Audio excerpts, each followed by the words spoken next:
Cheap and best plan ಈಗ utter flap ಆಗಿದೆ. ಕೋಟಿ ಕೋಟಿ ಲೂಟಿ ಮಧ್ಯೆ ಹಳ್ಳ ಹಿಡಿದ ಯೋಜನೆ, ಹಣ ಉಳಿಸುವ ಮಹತ್ವಾಕಾಂಕ್ಷಿ ಯೋಜನೆಗೆ ಹಿನ್ನಡೆಯಾಗಿದೆ. ಚೀಪ್ ಅಂಡ್ ಬೆಸ್ಟ್ ಪ್ಲಾನ್ ಈಗ ಅಟ್ಟರ್ ಫ್ಲಾಪ್. ಕೋಟಿ ಕೋಟಿ ಲೂಟಿ ಮಧ್ಯೆ ಹಳ್ಳ ಹಿಡಿದ ಯೋಜನೆ, ಹಣ ಉಳಿಸುವ ಮಹತ್ವಾಕಾಂಕ್ಷಿ ಯೋಜನೆಗೆ ಭಾರಿ ಹಿನ್ನಡೆಯಾಗಿದೆ. ಹಳ್ಳಿ ಜನರಿಗೆ ಕಮ್ಮಿ ಖರ್ಚಲ್ಲಿ ರಸ್ತೆ ಕೊಡ್ತೀವಿ ಅಂದಿದ್ರು. ಬಿಲ್ಡಪ್ ಕೊಟ್ಟ ಇಲಾಖೆಯ ಪ್ಲಾನ್ ಈಗ ಫೇಲ್ಯೂರ್ ಆಗಿದೆ. ಹಳ್ಳ ಹಿಡಿಯಿತು ಗ್ರಾಮೀಣ ರಸ್ತೆಗಳ ಸುಧಾರಣಾ ಯೋಜನೆ. ಪಂಚಾಯತ್ ರಾಜ್ ಇಲಾಖೆಯ ವಿನೂತನ ಯೋಜನೆ ವಿಫಲ ಆಗಿದೆ. ರಸ್ತೆಗಳನ್ನು ಸುಧಾರಿಸುವ ಕಾಮಗಾರಿಗೆ ಅನುಷ್ಠಾನವೇ ಇಲ್ಲ. ಚೀಫ್ ಇಂಜಿನಿಯರ್ ಶ್ರೀನಾಥ್ ಮಹಾ ಎಡವಟ್ಟನ್ನು ಮಾಡ್ಕೊಂಡಿದ್ದಾರೆ. ಈ ಹಿಂದೆ ರಾಜ್ಯದ ಹಲವೆಡೆ ಯಶಸ್ಸು ಕಂಡಿದ್ದ ಯೋಜನೆ ಅದು. ಮುಖ್ಯ ಇಂಜಿನಿಯರ್ ಶ್ರೀನಾಥ್ ನಡೆಗೆ ಆಕ್ರೋಶವೂ ಕೂಡ ವ್ಯಕ್ತವಾಗಿದೆ. ಜನಪ್ರಿಯ ಯೋಜನೆ ದಿಢೀರ್ ಸ್ಥಗಿತಕ್ಕೆ ಹೊಣೆ ಯಾರು ಮತ್ತು ಕಾರಣ ಯಾರು? ಕತ್ತಲೆಯಲ್ಲಿದೆಯಾ ಪಂಚಾಯತ್ ರಾಜ್ ಇಲಾಖೆ?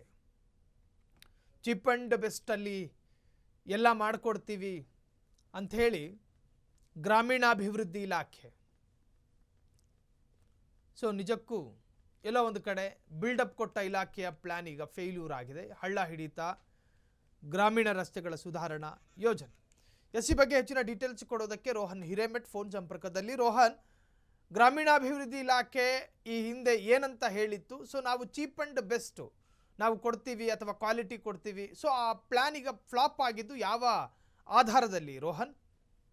ಸಾಹಿಲ್, ಈ ಹಿಂದೆ ನಮ್ಮ ಫ್ರೀಡಮ್ ಟಿವಿಯಲ್ಲಿಯೂ ಕೂಡ ಒಂದು ವರದಿಯನ್ನು ಕೂಡ ಬಿತ್ತರಿಸಿದ್ವಿ. ಏನಂತಂದ್ರೆ ಕೋಟಿ ಕೋಟಿ ವೆಚ್ಚದಲ್ಲಿ ಮಾಡುವಂತಹ ರಸ್ತೆಗಳನ್ನ ನಾವು ಕಡಿಮೆ ವೆಚ್ಚದಲ್ಲಿ ನಿರ್ಮಾಣ ಮಾಡ್ತೀವಿ ಅಂತ ಈ ಹಿಂದೆ ಕೊಟ್ಟಂತ ಕೆಲವೊಂದಿಷ್ಟು ಇಂಜಿನಿಯರ್ ಕೂಡ ಹೇಳಿಕೆ ಕೊಟ್ಟಿದ್ರು. ಈಗ ಆ ಕೋಟಿ ಕೋಟಿ ರೂಪಾಯಿ ವೆಚ್ಚದಲ್ಲಿ ರಸ್ತೆ ಕಾಮಗಾರಿ ಮಧ್ಯೆ ಈಗ ಅಷ್ಟು ಗುಣಮಟ್ಟದ ಗ್ರಾಮೀಣ ರಸ್ತೆಗಳನ್ನು ನಿರ್ಮಿಸಲು ದೊಡ್ಡ ಮಟ್ಟದಲ್ಲಿ ಕೂಡ ಘೋಷಣೆ ಮಾಡಿದಂತ ಏನು ಪಂಚಾಯತ್ ರಾಜ್ ಇಲಾಖೆ ಇತ್ತಲ್ಲ, ಅದು ಮಹತ್ವಾಕಾಂಕ್ಷಿ ಯೋಜನೆ ಈಗ ಸಂಪೂರ್ಣವಾಗಿ ಹಳ್ಳ ಹಿಡಿದು ಹೋಗಿದೆ ಅಂತ ಹೇಳ್ಬೋದು. ಯಾಕಂತಂದ್ರೆ 1.5 ಕಿಲೋಮೀಟರ್ಗೆ 60 ಲಕ್ಷ ರೂಪಾಯಿ ವೆಚ್ಚವಾಗ್ತಾ ಇತ್ತು, ಖರ್ಚಾಗ್ತಾ ಇತ್ತು. ಕೇವಲ ನಾವು ಅದನ್ನ 30 ಲಕ್ಷ ರೂಪಾಯಲ್ಲಿ ರಸ್ತೆಗಳನ್ನ ನಿರ್ಮಾಣವನ್ನ ಮಾಡ್ತೀವಿ ಅಂತ ಈ ಹಿಂದೆ ಭರವಸೆ ನೀಡಿದ್ದಂತ ಯೋಜನೆಗೆ ಇನ್ನೂ ಕೂಡ ಅನುಷ್ಠಾನವೂ ಕೂಡ ಆಗಿಲ್ಲ. ಒಂದು ಕಾಲದಲ್ಲಿ ಮಾದರಿಯ ರಸ್ತೆ ಯೋಜನೆ ಹಲವು ಜಿಲ್ಲೆಗಳಲ್ಲೂ ಕೂಡ ಈಗ ಯಶಸ್ಸು ಕೂಡ ಆಯ್ತು. ಆ ಬಳಿಕ ಸರ್ಕಾರದ ಅಧಿಕೃತ ಒಂದು ದರ ಪಟ್ಟಿದಲ್ಲೂ ಕೂಡ ಈ ಮಾದರಿ ಸ್ಥಾನದ ಒಂದು ಪಡ್ಕೊಂಡಿತ್ತು. ಆದ್ರೆ ಕಡಿಮೆ ವೆಚ್ಚದಲ್ಲಿ ಉತ್ತಮ ಗುಣಮಟ್ಟದ ರಸ್ತೆ ಕೂಡ ನಿರ್ಮಾಣ ಮಾಡ್ತೀವಿ ಅಂತ ವಿಶ್ವಾಸ ಇತ್ತಲ್ಲ, ಅದೆಲ್ಲ ಸಂಪೂರ್ಣ ಹುಸಿಯಾಗಿ ಹೋಗಿದೆ ಅಂತ ಹೇಳ್ಬೋದು. ಈ ಯೋಜನೆ ನಮ್ಮ ಫ್ರೀಡಮ್ ಟಿವಿ ಕೇಳಿದಂತ ನಿನ್ನೆ ಒಂದು ಮುಖಾಮುಖಿ ಒಂದು ಪ್ರಶ್ನೆಗೆ ಇಂಜಿನಿಯರ್ಗೆ ಸ್ವತಃ ಹೇಳ್ತಾರೆ, ಈ ಯೋಜನೆಗೆ ಕೆಟ್ಟು ಹೋಗಿದೆ, ಕೆಟ್ಟ ಹೆಸರು ಬಂದಿದೆ, ಇದು ಫೇಲ್ಯೂರ್ ಆಗಿದೆ ಅನ್ನುವಂತಹ ರೀತಿಯಾಗಿ ಹೇಳಿಕೆಯನ್ನು ಕೊಡ್ತಾರೆ.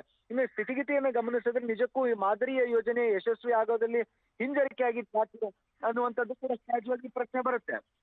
ಇನ್ನು ಇನ್ನೊಂದೆಡೆ ಹಾಲಿ ಮುಖ್ಯ ಇಂಜಿನಿಯರ್ ಇರ್ತಕ್ಕಂಥ ಇದ್ರಲ್ಲ, ಅವರ ನಿರ್ಲಕ್ಷ್ಯದ ಹಿನ್ನಡೆ ಎಂಬ ಕಾರಣ ಆರೋಪವೂ ಕೂಡ ಈಗಾಗಲೇ ಕೇಳಿ ಬರ್ತಾರೆ. ಯಾವುದೇ ಸ್ಪಷ್ಟ ಸೂಚನೆ ಹೊರ ಬಂದಿಲ್ಲ.